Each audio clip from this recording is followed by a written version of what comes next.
Bonjour, je me présente, je suis Philippe Klein, je suis inspecteur des finances publiques à Metz. Je travaille pour la direction départementale des finances publiques de Moselle au sein de la division de l'accompagnement fiscal, foncier et économique de Moselle.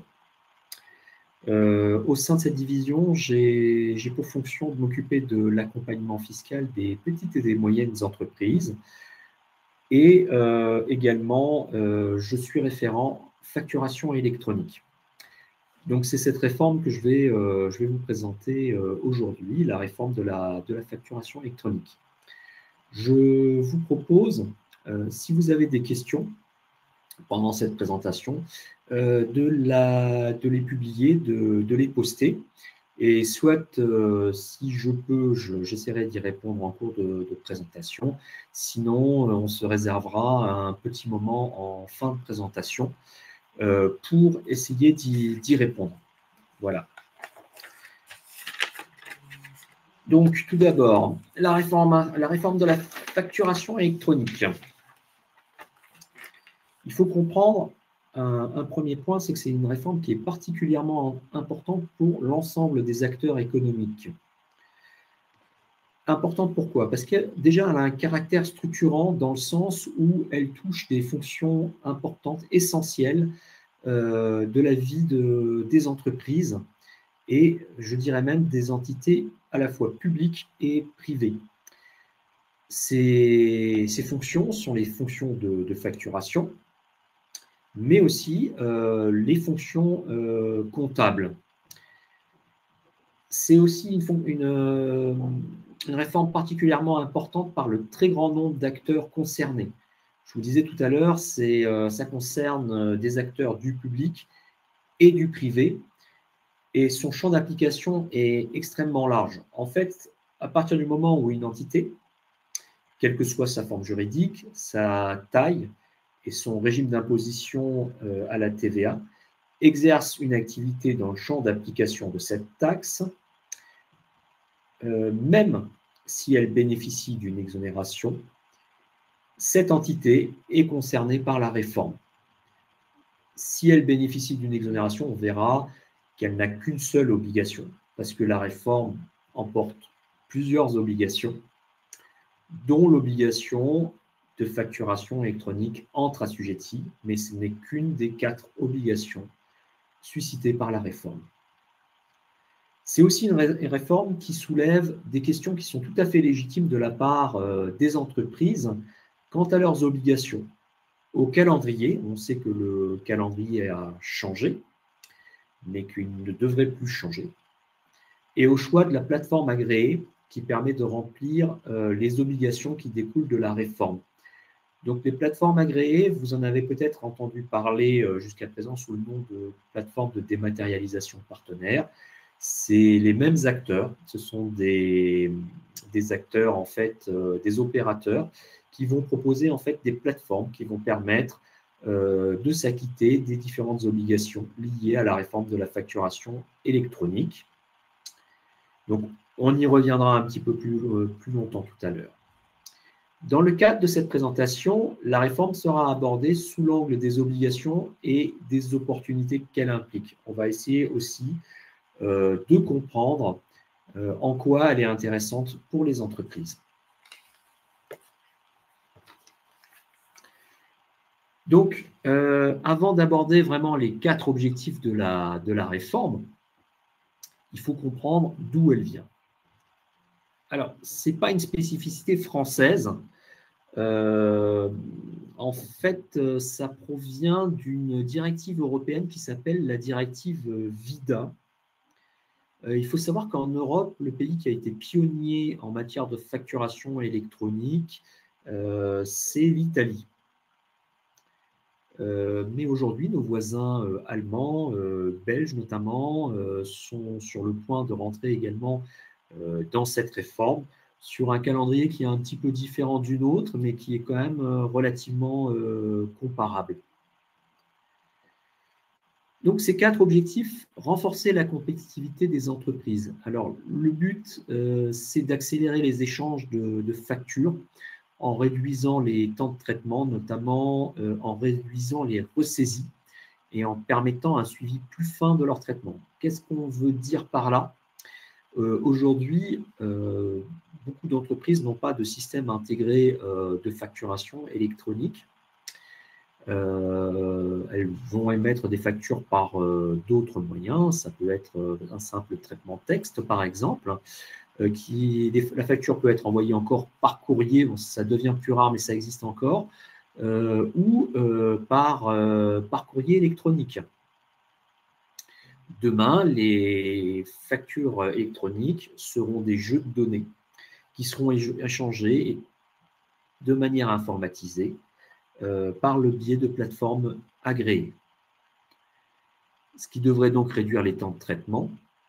Comme ce sont des jeux de données, elles seront plus faciles à intégrer au sein de logiciels comptables et de logiciels de facturation, ce qui va limiter les ressaisies.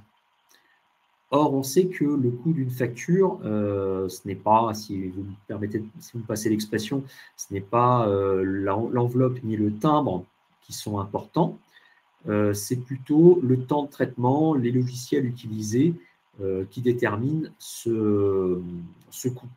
Or, le fait de réduire les ressaisies va nettement réduire le coût de ces factures, à la fois pour l'émetteur, mais aussi pour le récepteur, pour le client. Ça va également permettre un suivi plus fin donc du traitement des factures, parce que les factures, elles vont avoir un véritable cycle de vie qui sera accessible en totalité ou partiellement par l'émetteur. J'y reviendrai un petit peu tout à l'heure. Deuxième objectif, lutter contre la fraude fiscale au bénéfice des opérateurs de bonne foi et d'une concurrence plus juste et plus loyale. En fait, les données qui vont être émises lors de la facturation électronique par les entreprises, mais aussi quand elles vont remplir leurs autres obligations en émission, c'est-à-dire l'obligation de transmission des données de transaction et l'obligation de transmission des données de paiement, vont, alors pas en totalité, mais elles vont arriver, elles vont être reçues par l'administration fiscale, qui va pouvoir réaliser son travail de manière plus réactive, ce qui est intéressant tant en termes de contentieux, c'est-à-dire de demande, par exemple, de remboursement de crédit d'impôt, de demande de remboursement de crédit de TVA, mais aussi, évidemment, en termes de recherche d'anomalies. Troisième objectif, simplifier les obligations déclaratives via le pré-remplissage à terme des déclarations de taxes sur la valeur ajoutée. Là, il faut comprendre que c'est vraiment à moyen terme, que ça va arriver et probablement de manière progressive, un peu comme ça s'est fait quand on a eu le pré-remplissage des déclarations de revenus. Quatrième objectif, améliorer la connaissance en temps réel de l'activité des entreprises. Là, ce qu'il faut comprendre, c'est que les entreprises qui, par exemple, étaient au régime simplifié d'imposition ne déposaient jusqu'à présent qu'une déclaration de TVA par an, et une déclaration de résultat aussi d'ailleurs. Donc, du coup, quand il y avait un événement, comme par exemple la crise sanitaire, il y avait un important décalage entre le moment de survenue de l'événement et le moment où c'était perçu par les pouvoirs publics, par l'administration, dans le cadre des déclarations des entreprises. Là, on va avoir des retours qui vont être beaucoup plus rapides au fur et à mesure de la transmission des factures électroniques et des déclarations des données de paiement et de transactions des entreprises. Ça permettra également d'avoir un pilotage plus fin des politiques publiques.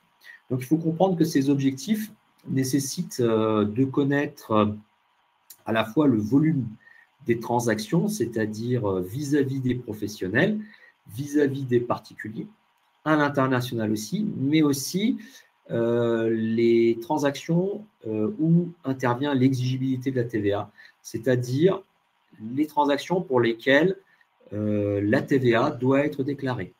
Et ça explique pourquoi il y a plusieurs obligations et qu'il n'y a pas qu'une obligation de facturation électronique entre assujettis. On a aussi besoin de connaître le chiffre d'affaires suscitant de la TVA réalisé auprès des particuliers notamment. Voilà. Alors, qui est concerné par la réforme? Je vous l'ai dit, le champ d'application de la réforme, il est extrêmement large. La réforme concerne l'ensemble des entités, publiques ou privées, assujetties à la taxe sur la valeur ajoutée, même si elles sont non redevables, c'est-à-dire si elles bénéficient d'une exonération. Quand je dis entité, donc je pense effectivement aux collectivités locales, je pense aux entreprises, à toutes les entités en fait qui réalisent des activités onéreuses en France. Donc c'est globalement toutes les entreprises, quel que soit leur chiffre d'affaires, leur forme juridique, y compris celles qui bénéficient du régime de la franchise en base. Souvent, ce sont nos micro-entreprises. Le régime de la franchise en base, c'est un régime qui permet de ne pas avoir de TVA à collecter, mais qui interdit de pouvoir également en déduire. Donc, c'est pour essentiellement des petites entreprises qui respectent des conditions de chiffre d'affaires. Elles seront concernées par la réforme. Celles qui ont également le remboursement forfaitaire agricole seront concernées. Et ça concerne également les entreprises étrangères dès lors qu'elles réalisent des opérations soumises à la TVA française. Voilà. Et donc, je vous le disais, les entités publiques, lorsqu'elles réalisent des opérations assujetties à la TVA, donc ça peut concerner notamment les régies de l'eau, d'eau, d'électricité, etc.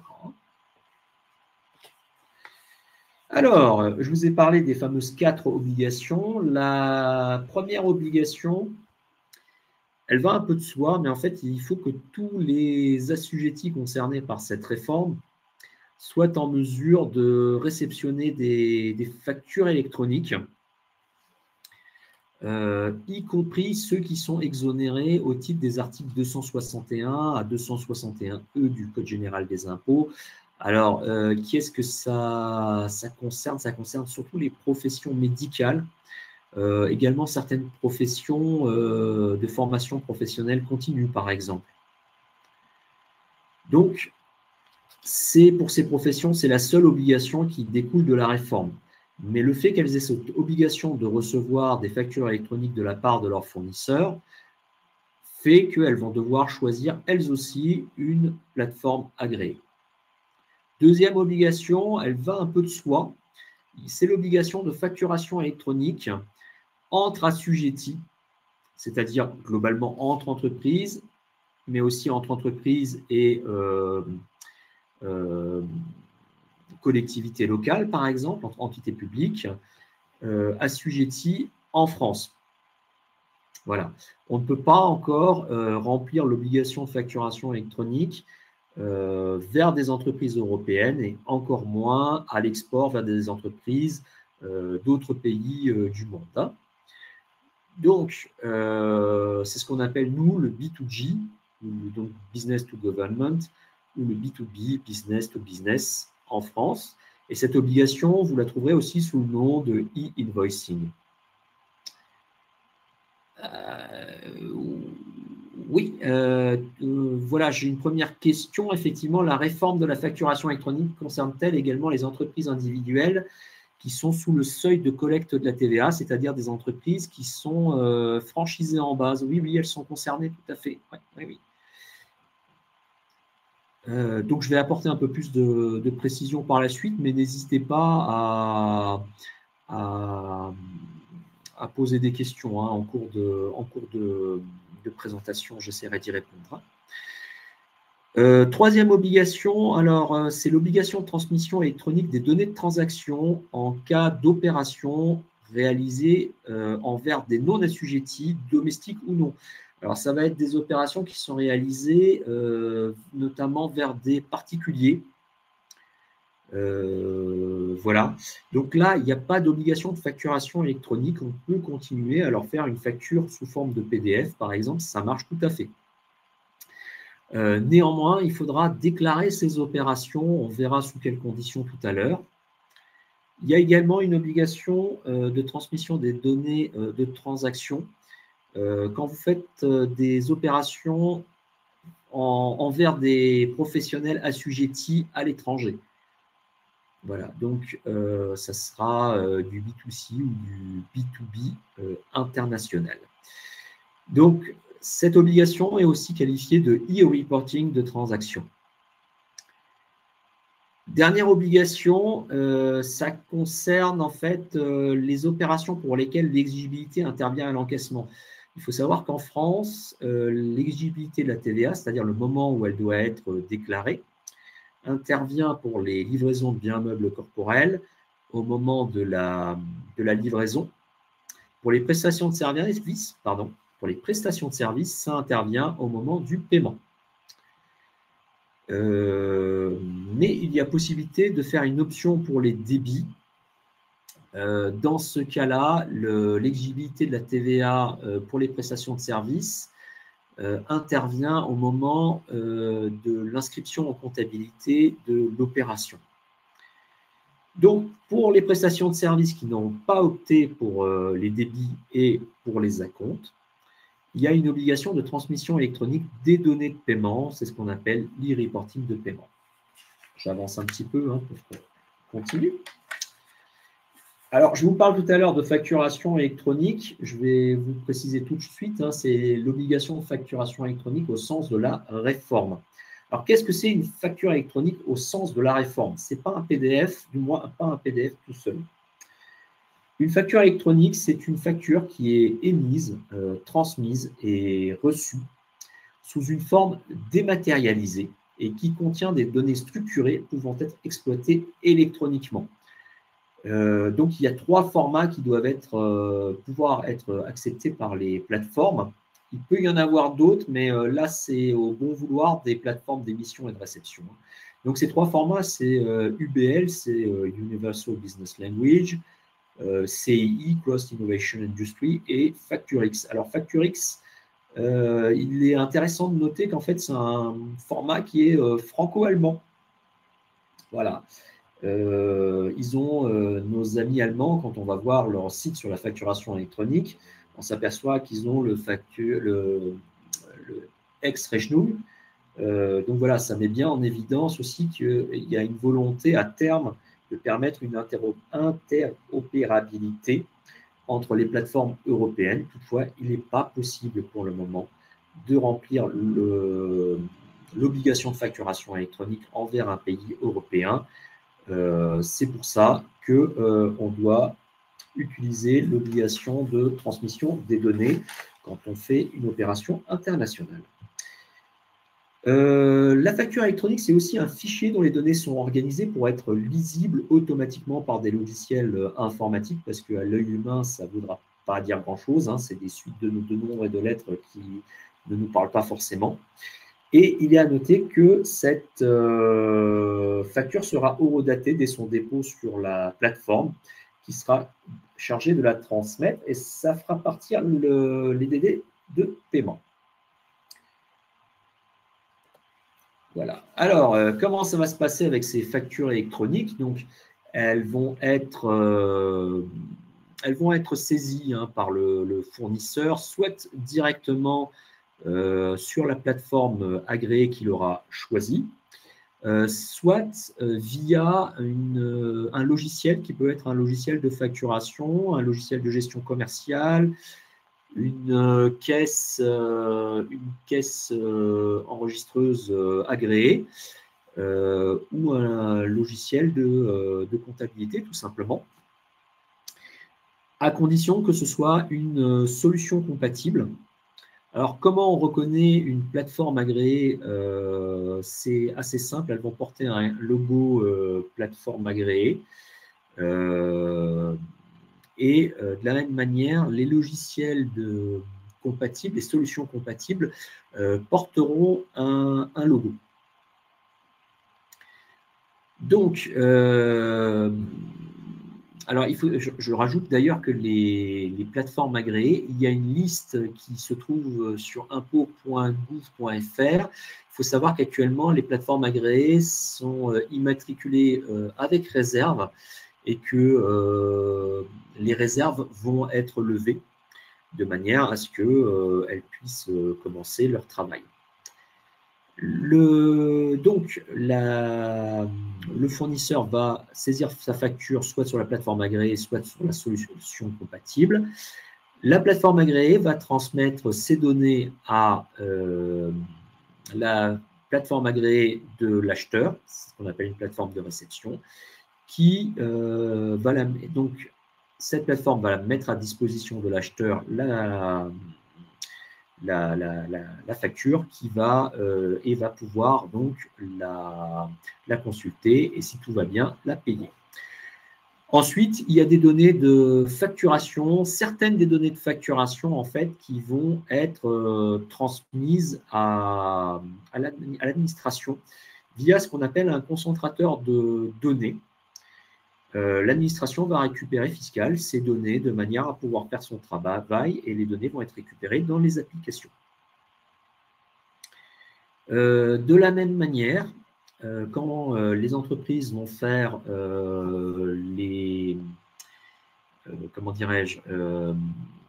leur déclaration de données de transactions et de paiement, ces données vont également être récupérées à l'administration via le concentrateur. Donc, ça vient des plateformes agréées jusqu'au concentrateur et ça redescend à l'administration fiscale.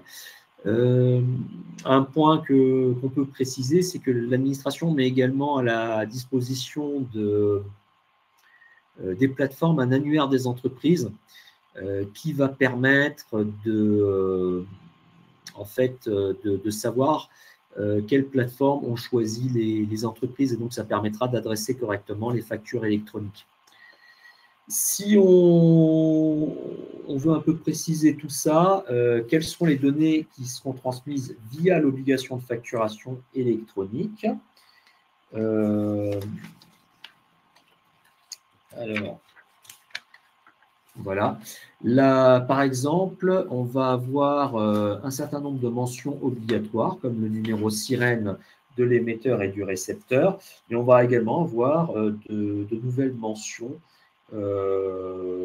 à partir de donc, la catégorie de l'opération, vente ou prestation ou mixte.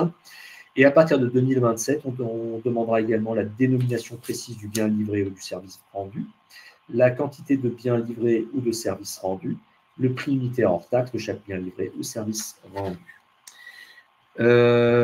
Pour certaines factures, on demandera aussi quelques mentions en plus, comme l'option pour le paiement de la taxe sur les débits. Ça, c'est pour des questions d'exigibilité. Si c'est certains cas, ça peut être de l'autofacturation également, ou si il y a des régimes particuliers, comme celui des agences de voyage ou des biens d'occasion.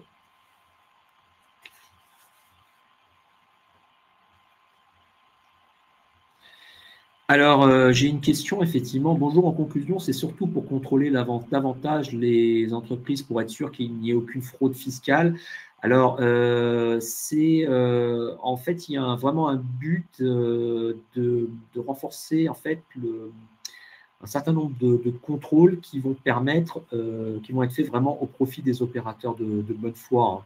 C'est complètement assumé par la réforme, mais clairement, ce n'est pas le seul objectif. Il y a vraiment un gain de temps et donc d'argent pour les entreprises qui est vraiment espéré pour la réforme, hein. Donc, en évitant des ressaisies qui sont aujourd'hui coûteuses, hein. Voilà, donc les données, elles vont être jusqu'à 26 au 1er septembre 2026, puis à 34 au 1er septembre 2027. Maintenant, ça sera très rare qu'on arrive jusque-là, parce qu'il faudrait vraiment une facture qui remplisse beaucoup de conditions différentes. Voilà. Maintenant, quelles données sont transmises via le e-reporting? Alors, quand on travaille avec des particuliers, avec des non-assujettis en B2C, ça va être par période le cumul des données pour chaque journée permettant d'obtenir les bases hors taxe répartis par taux de TVA et les montants de TVA. Donc, c'est jour par jour, mais ça ne sera pas transmis tous les jours. Il y a une périodicité qui est prévue, qu'on va voir sur la diapo d'après. En matière de B2B international, c'est un peu plus complet. En fait, c'est des données qui sont vraiment très proches de celles transmises dans le cadre de la facturation électronique, à l'exclusion du numéro sirène, puisque les non-assujettis en France n'ont pas de numéro sirène, mais il est prévu effectivement que ça puisse être remplacé par un numéro intracommunautaire ou un numéro étranger. Alors, il y a une simplification également qui est prévue pour les flux entrants, mais je ne rentre pas plus dans le détail dans le cadre de cette présentation. Je ne l'ai pas dit, mais effectivement, il n'y a pas de e-reporting non plus à blanc. C'est-à-dire que les périodes où il n'y aura rien, aucune opération pour une entreprise, il n'y aura pas besoin de faire de e-reporting. En matière de données de paiement, qu'est-ce qui va nous arriver? C'est la date d'encaissement, le montant encaissé réparti par taux de TVA, le numéro de facture pour les opérations qui ont donné lieu à l'émission de l'une d'entre elles. Alors, en fait, dans le cadre du cycle de vie de la facture, en fait, les factures vont donc avoir un cycle de vie, comme je vous le disais tout à l'heure, qui sera en fait totalement ou en partie accessible à l'entreprise émettrice. Donc, la plateforme d'émission pourra elle-même rejeter ou mettre l'état déposé.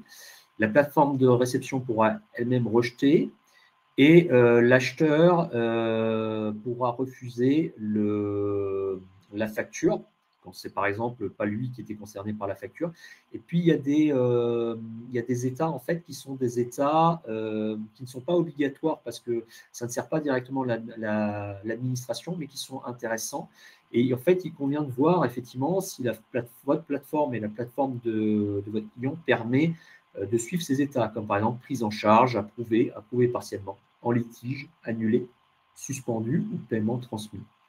Quand il y aura le paiement quand il y aura l'état encaissé qui sera renseigné par le vendeur, ça va déclencher en fait l'opération, la déclaration dans le cadre de l'obligation de donner de paiement. Donc ça, c'est quand il y aura une facture entre professionnels. Alors, voilà. Alors, j'ai eu plusieurs questions, donc rapidement, hein, je vais essayer de répondre. Voilà.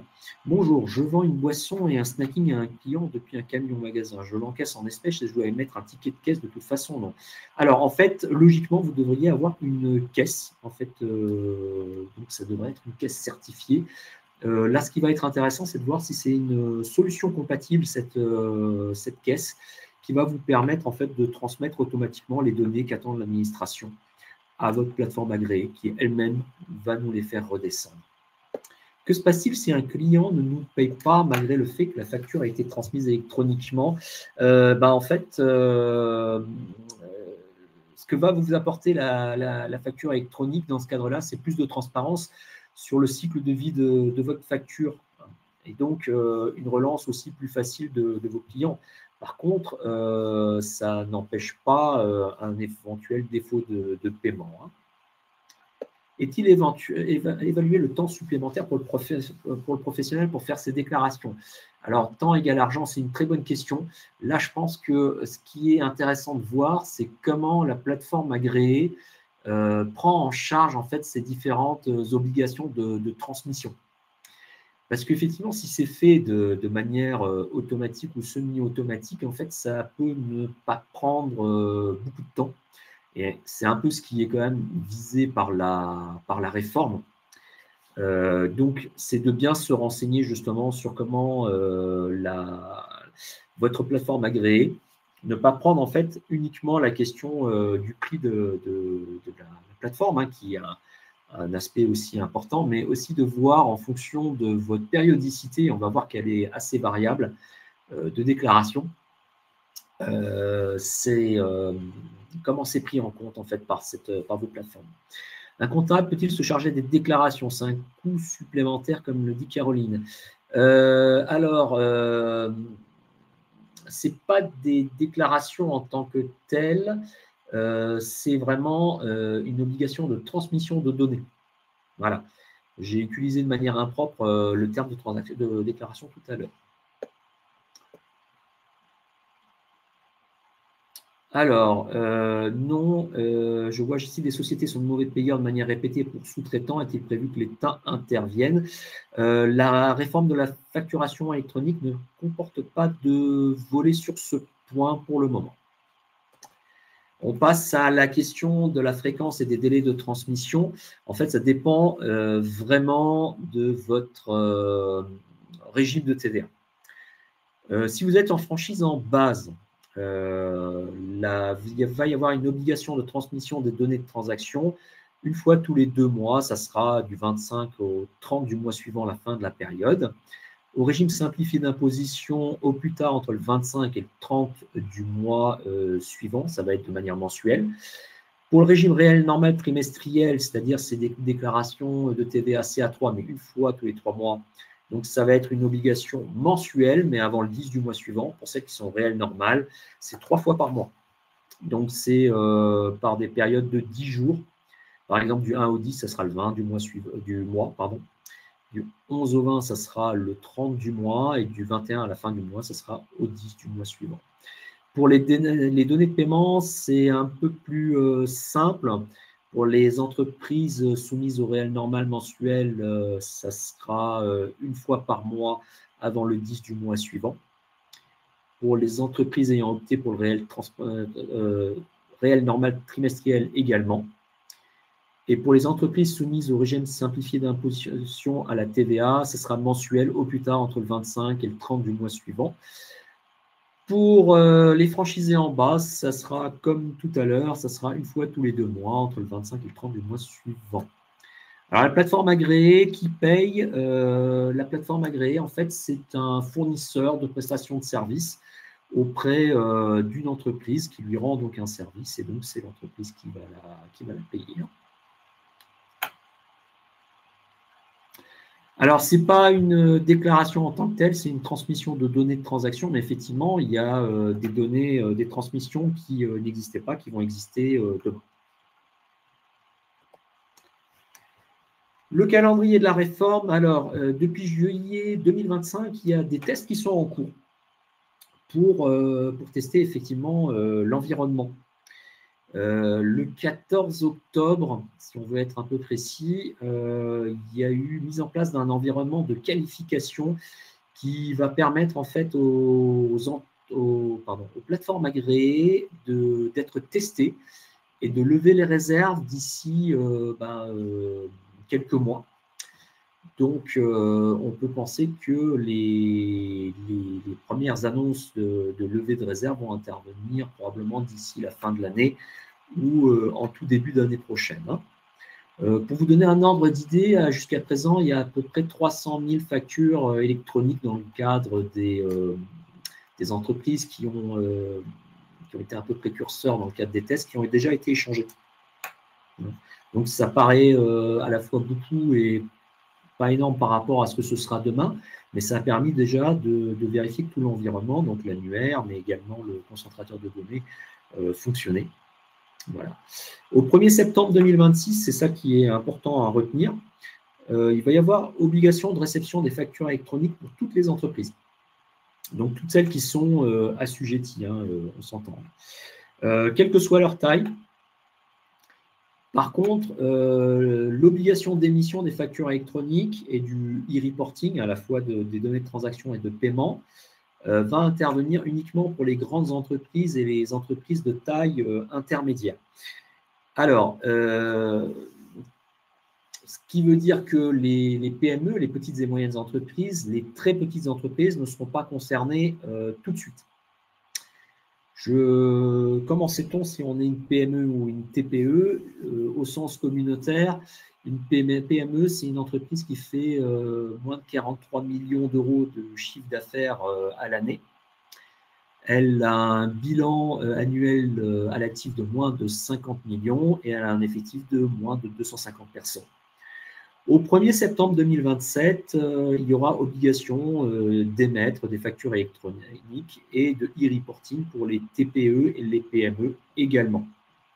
Donc, les grandes entreprises, les entreprises de taille intermédiaire, ils seront déjà depuis 1 an. Ce qui veut dire qu'en fait, les entreprises qui vont rentrer dans la réforme auront 1 an pendant lesquels elles vont commencer à pouvoir recevoir leurs factures de manière électronique de la part des grandes entreprises. Je pense par exemple à leurs fournisseurs d'électricité, de téléphone ou autres, et commencer peut-être déjà à émettre pendant cette période quelques factures, ou peut-être qu'elles vont y passer tout de suite parce que ça les intéresse ou parce que tout simplement ça leur fait gagner du temps.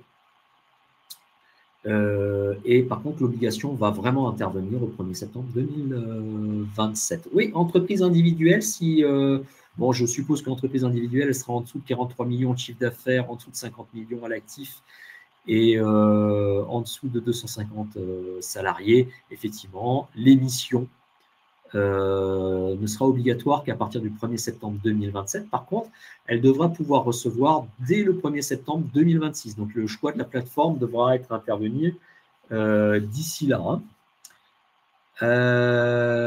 Qui dit reporting dit contrôle et audit. Quel est l'organisme responsable? En fait, l'administration fiscale est toujours responsable du contrôle fiscal demain. Voilà, je pense que c'était le sens de votre question. Voilà, passons un peu aux plateformes agréées. Je vous disais, ce sont des entreprises, donc c'est des entreprises, c'est un marché, c'est un marché en concurrence. Il y a, je crois, actuellement 117 plateformes qui sont immatriculées avec réserve. Et elles ne proposent pas toutes la même chose. Elles ne ciblent pas non plus toutes les mêmes entreprises. Donc, c'est important pour vous de bien connaître à la fois votre volumétrie de facturation, votre type de client, afin de savoir quels sont vos besoins dans le cadre de cette réforme. Donc, leur rôle, ça va être d'émettre, de transmettre, de réceptionner les factures électroniques du fournisseur au client. Bon, ça paraît évident, mais c'est important. Extraire les données de facturation, de transaction et de paiement, ou les réceptionner et les transmettre à l'administration. Gérer et transmettre le cycle de vie des factures émises et reçues, mettre à jour l'annuaire des destinataires des factures pour ses clients. Donc, les plateformes doivent s'assurer du correct adressage des factures, de la qualité des données, de la conformité des factures aux règles fiscales et de respect par l'utilisateur des méthodes de sécurisation et de la transparence de l'information auprès des utilisateurs sur les traitements et services réalisés.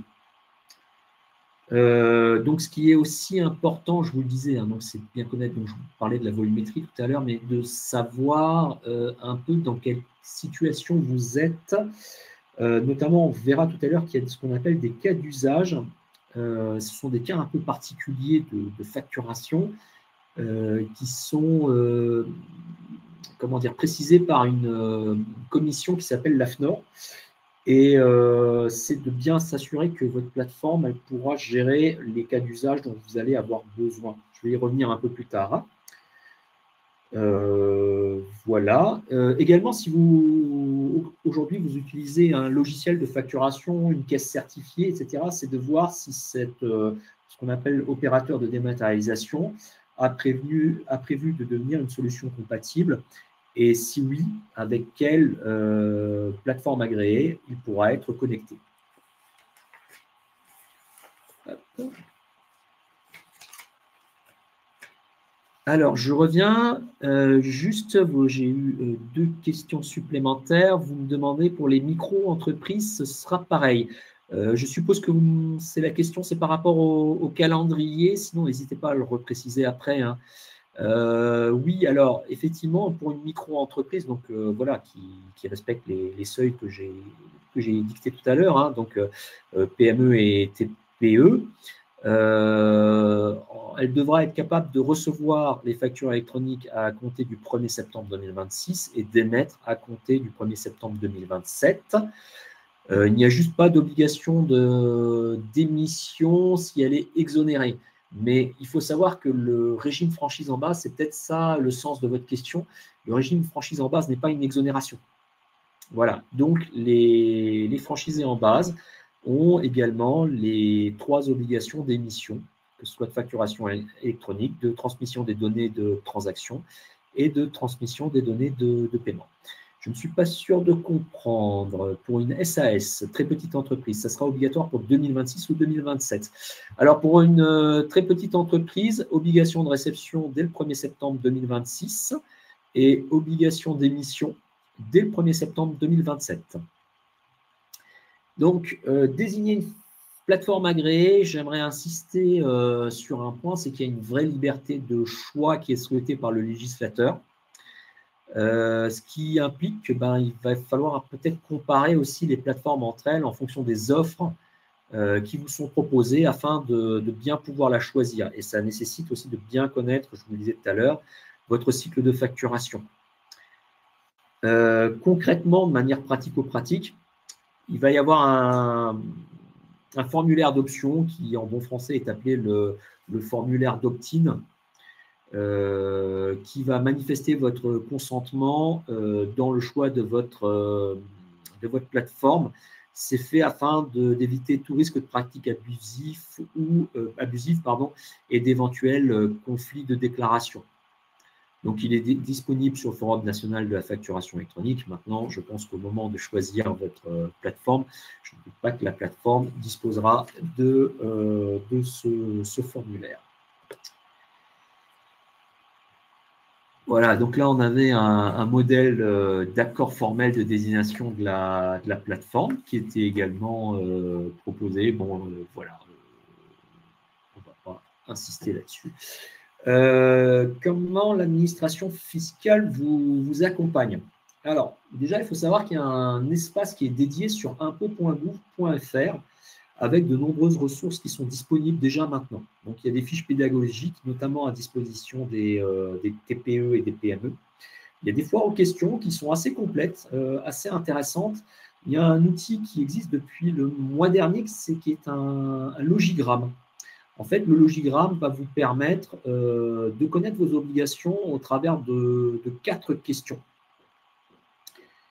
Il y a un lien également vers les cas d'usage de l'AFNOR. Donc, je le disais, c'est une commission de normalisation. Je vous donne 2 exemples de cas d'usage. Le cas numéro 5, c'est les frais payés par des collaborateurs avec facture au nom de l'entreprise. Donc, c'est tout ce qui est frais de déplacement, tout ça. Et le cas numéro 27, c'est la gestion des tickets de péage vendus à un assujetti.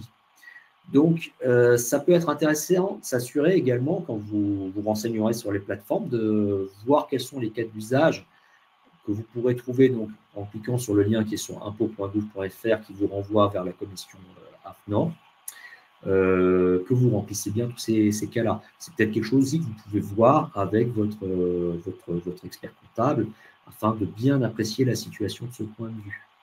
Il faut savoir qu'il y a une campagne de communication qui est prévue dès janvier 2026, qui sera grand public. Il va y avoir un numéro unique qui va être déployé un peu plus tard, me semble-t-il. Et il y aura un formulaire spécifique également sur votre messagerie sécurisée, votre messagerie sécurisée sur impôt.gouv.fr, donc ce que nous on appelle e-contact. Si on veut aller un peu plus loin au niveau local, on est en train de former des référents au sein des services des impôts des entreprises. En Moselle, il faut savoir que le service des impôts des entreprises sera votre premier interlocuteur, votre interlocuteur de premier niveau. On a également des référents qui sont au sein de la division de l'accompagnement fiscal foncier et économique, qui constituent des interlocuteurs de deuxième niveau. S'il faut, nous, on peut faire également escalader des questions quand on n'a nous-mêmes pas la réponse à la question qui est posée. Donc, à ce moment-là, effectivement, pour le contacter, votre service des impôts des entreprises, ça sera fait de manière classique via votre messagerie sécurisée, quitte à ce que, s'il y a besoin, la question soit redirigée vers les référents facturation électronique de la division. Je prends les différentes questions. Alors, ah oui, d'accord. Alors, j'ai encore une question. Les frais de débours sont prévus à déclarer aussi sur les plateformes. Frais de débours, je pense que ça doit être comme un avoir. Donc, effectivement, à regarder dans les cas d'usage, il me semble que c'est pris en compte, effectivement. J'ai pas tous les cas d'usage sous les yeux, mais il me semble qu'effectivement, c'est pris en compte. Les avoirs aussi, hein. C'est déjà prévu dans quel cas on doit faire des avoirs. Et voilà, l'AFNOR a déjà formalisé tous ces cas-là. Je crois qu'on arrive au bout des 45 minutes. Je ne sais pas si vous aviez d'autres questions. On va peut-être laisser quelques instants pour développer d'autres questions. Sinon, on va clôturer cette intervention. Bien. Écoutez, s'il n'y a pas d'autres questions, je vous propose qu'on s'arrête là pour aujourd'hui. Alors, il faut savoir que la direction départementale des finances publiques de Moselle intervient actuellement notamment auprès des chambres consulaires, mais aussi auprès des différentes fédérations professionnelles pour aller à la rencontre des entreprises, pour expliquer un peu cette réforme et puis pour les aider à se préparer à cette réforme. Voilà. Donc, si vous souhaitez effectivement avoir plus d'informations, n'hésitez pas à participer à ces différentes interventions. Je serai également présent au Salon Go vendredi.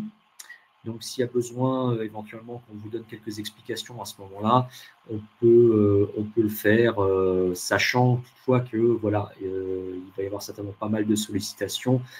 Donc, on restera quand même sur des échanges qui seront peut-être un contraint au niveau du temps. Ben, je vous remercie, je vous souhaite une bonne journée et puis je vous propose donc d'arrêter cette intervention. Au revoir.